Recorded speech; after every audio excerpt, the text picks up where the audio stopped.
Welcome to the Manager Matt podcast show. The show is designed to give you solutions to your day-to-day management and leadership problems. It's hosted by Matthew Haddock, a frontline manager and leader with over 25 years of experience. If you're ready, then let's get on with the show. Hi and welcome to the Manager Matt podcast show. I do hope you are well and getting the results with your team that you want. On this show, I like to talk about things like management, communication, leadership and much, much more. I'm your host, Matthew Haddock, and as ever, please like, rate, share the show with others who might see the benefits of improving their leadership skill. Or someone you think needs to improve their leadership skills, send it to them as a present. It's free. Now, this week, I'm going to dive into something that hits close home to most of us in many, many ways. How to unwind or decompress after work without falling into those unhealthy habits. So, without any more delay, let's dive in. Now, to be honest, we all know that the modern work world and the modern culture of work is relentless. We're always on, always reachable, and always one ping away from the next task or crisis. We have email, messenger, text, Teams, the old-fashioned phone calls, and now, for some reason, WhatsApp. All of a sudden, we all have to be on WhatsApp groups. Even if we're not working, we're in a group that's at work about WhatsApping us about work. So it's on your own personal device, you're away from work, but yeah, there's a ping, there you go, more messages, 24 hours a day. So when the day finally ends, you just want to escape, don't you? You just want to get away from it. But how we choose to unwind can either restore us and give our quality back, or it can quite literally break us down. So today, let's unpack the difference between the numbing out and truly relaxing. And more importantly, how to shift towards healthy ways to recover without the shame and without being overwhelmed. So let's have a look at the first part, the unwinding trap. Let's start with something familiar for most of us. The workday ends, and without thinking, you're at home or wherever you're staying, and you reach for that drink. Or you binge watching 3 hours of a show that you don't really want to watch anyway. Or maybe you're that person who scrolls aimlessly on their phones. It's almost like you're making your brain feel numb. It sounds familiar. Look, it's me. It's me in a nutshell. I will start thinking I'm going to do something, turn on something on the phone, and before you know it, 2 hours have gone. Now, I'm not saying that's a bad thing in themselves. The issue is when it becomes our default coping mechanisms. When you use them to avoid feeling of anything else, you use them to de-stress, but it's not the way you should be doing it. You're actually not dealing with anything. You're not really recharging. And when they stop serving their purpose, it's an addiction, isn't it? Now, here's the key idea. There's a difference between escaping and recovering. Now, think of it this way. Escaping and numbing something, or recovering and restoring something. There's a two difference there. Escaping is numbing, restoring. Recovery is restoring. And what's the science behind that? Because I do like to dive into the science sometimes. I like to think of how the psychologists work on this. And a lot of research has shown that in our recovery, there are 4 components we need to do. There's 4 elements that need to be hit to truly help you recover. The first one is to detach. So that's mentally disconnecting from work. The second one is relaxation. Activating your, what they call, parasitic nervous system to allow you to really relax. Third one is called mastering. Doing something that challenges you, but in a good way. And the fourth one is the idea of control, choosing how you spend your time. Let's translate that into real life. What does it actually mean? Well, to me, when you're detaching from work, this idea of mentally detaching is led by the idea of physically detaching. Setting boundaries. Set your start time and your finish time, for instance. There will be important stuff to do, but the important stuff can wait most of the time. And it's also important to tell people about this detachment. Now, we all know there'll be an urgent project that needs to be done. Now, that's fine on the odd occasion. But as we know, and as I've said earlier, it becomes normal for it to happen. So the people, whoever they be, and I don't think they do it maliciously.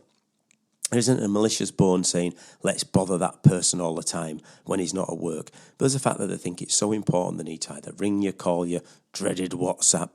But actually, to get a detachment, you need to mentally disconnect. And to do mental disconnection, you have to physically disconnect.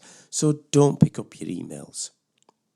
Yeah, I know I've said it. Don't pick up your emails 24/7. Even though I'm the worst for doing this, you must try to detach. The second point, the psychologist said, was relaxation. How do you actually relax? Now, that can be a couple of things. And it doesn't have to be just lying in a comatose state on your couch, staring at a wall. It's things like reading, going for a gym session.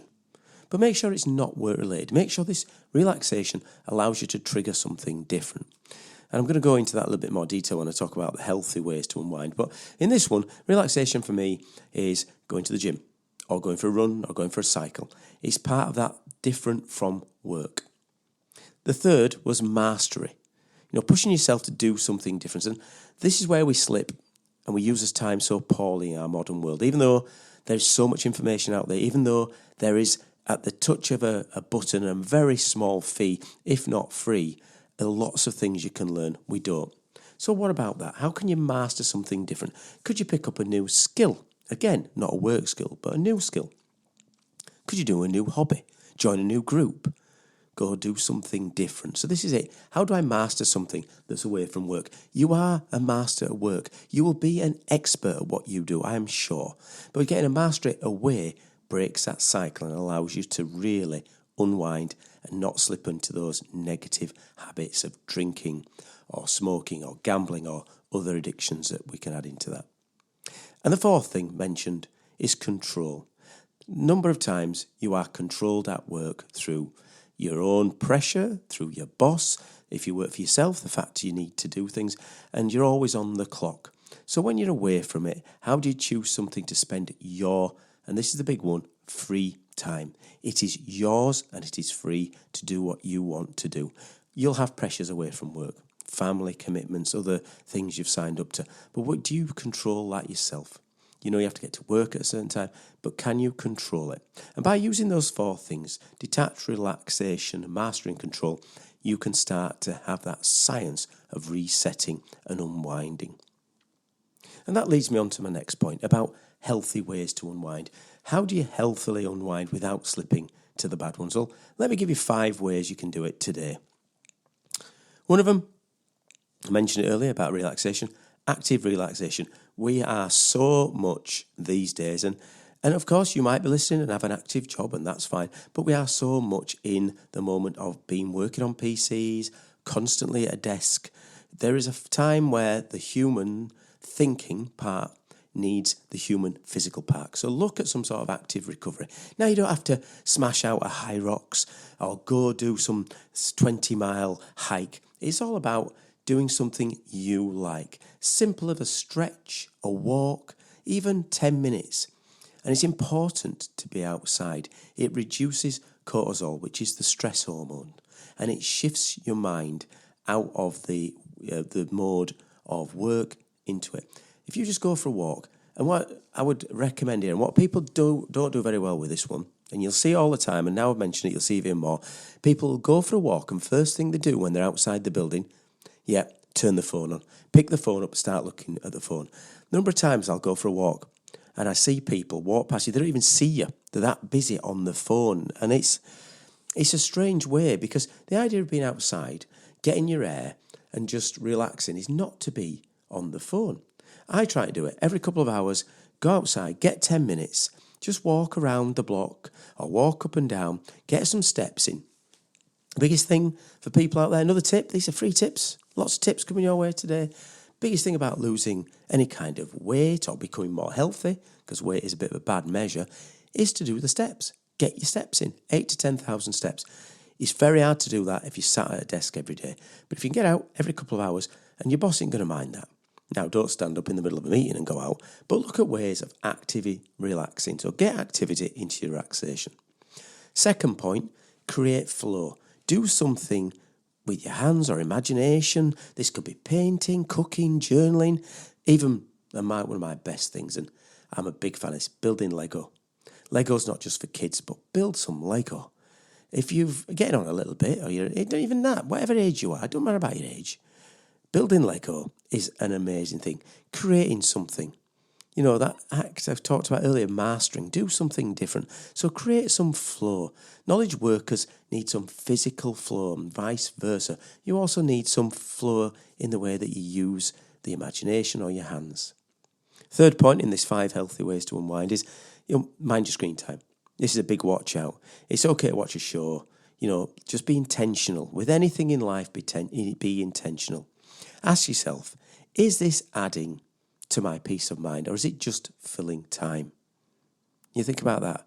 Is it adding to the peace of mind, or is it just filling time? Because time's very precious, as you all know. So if you're using your time and you're not really using it mindfully, and screens are so addictive, so addictive, just watch that one. Fourth one, social connection. And I'm not meaning social media, so I'm not contradicting myself. I mean calling a friend, sharing a meal, having a laugh. There's advice here, isn't there? You think about drinking, you think, oh, you shouldn't drink, it's really bad for you. But if you go out for some drinks with a friend and you have a good laugh with a group of mates, it is so good. It recharges you, it rewires your emotional state, it brings you to a sense of grounding. You hang around your mates and they will take the mick.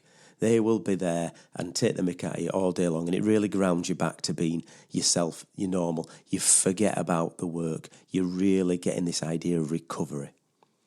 And the fifth one on there is called the 20-minute rule. Before you default to using the escape measures we've said before you grab the junk food, do the doom scrolling, crack open that beer, give yourself 20 minutes to do something else. Often that craving gets numb, and all of a sudden you won't want it. An example of this is I'll go to the vending machine. If they go, fancy some chocolate or some crisps, really need some. Go to the vending machine. It's a bit of a walk to the vending machine. Press the button, let it scroll around 3-4 times. Do it next vending machine, scroll it around 3-4 times. Get a glass of water and walk away. Guaranteed you won't want to eat that chocolate bar. So those 5 things to think of: active recovering, creating flow, mind your screen time, get your social connections right, and use your 20-minute rule. And the last bit in this is I'm going to talk about building better habits. We all know the habit of the phones and all the rest we've talked about. No one's going to get this perfectly right. We're not machines. It's a goal isn't to never watch Netflix, to never have a pint of beer. The goal is to be aware and be intentional, and to create those wind down habits that make you right. Think of it as a list almost. Have I wound down those things? Have I done the stuff I've said I'm going to do? Am I going to detach from what I'm doing? Have I relaxed? You're an organised professional person listening to this, so do the same as you would at work. Have some way of structuring your relaxation. I know it sounds daft, but you do it all the time. But that will then really help you become more aware. Now, it is hard to kill those habits. It's easy to fall back into bad habits, and there's no shame in that. If you want to doom scroll for 2 or 3 hours, then fine, don't beat yourself up. We're all not perfect. But what you can do is obviously get back on it next time. Make sure you do the right things, because you want to get one go at life, and work is a part of life, and it's a great part. If you enjoy your work, that's fine, but you need to be able to have healthy ways to unwind, escape from the workday without falling into those traps and those bad habits. One good habit is feedback. And I would love to hear your feedback on this show or many other shows. Lots of effort go into it. And what I'm going to do is I'm going to reach out to a friend of mine. It's called Pete. Pete, thank you so much for the idea of this podcast. We mentioned it the other day, and it really triggered the fact that people do struggle with this. And a lot of my casts are about other things, more kind of about how you can do a meeting, how you can give one-to-ones, how you can do feedbacks. This one has been about how to unwind away from work. So I do hope you enjoy it. And again, thank you, Pete, for giving me this idea. But I'd love to hear from you guys. Good, bad or indifferent, feedback is a gift, so please keep on giving, but please send the feedback to managermattpodcast@gmail.com or put it on to wherever you get your podcasts, because I'd love to hear about new, old or any topic. Well, that's it for Manager Matt this week. Thank you so much for listening and goodbye. Thank you so much for listening to this Manager Matt podcast. We hope you found it interesting, helpful and actionable. One last thing, please leave a quick review on iTunes or with your podcast provider, as it helps to spread the word of Manager Matt. If you haven't already done so, please subscribe to the podcast, and if you did like anything in particular, send an email to managermattpodcast@gmail.com or visit managermatt.co.uk for more content. Feedback is a gift, so let's keep giving. See you next week.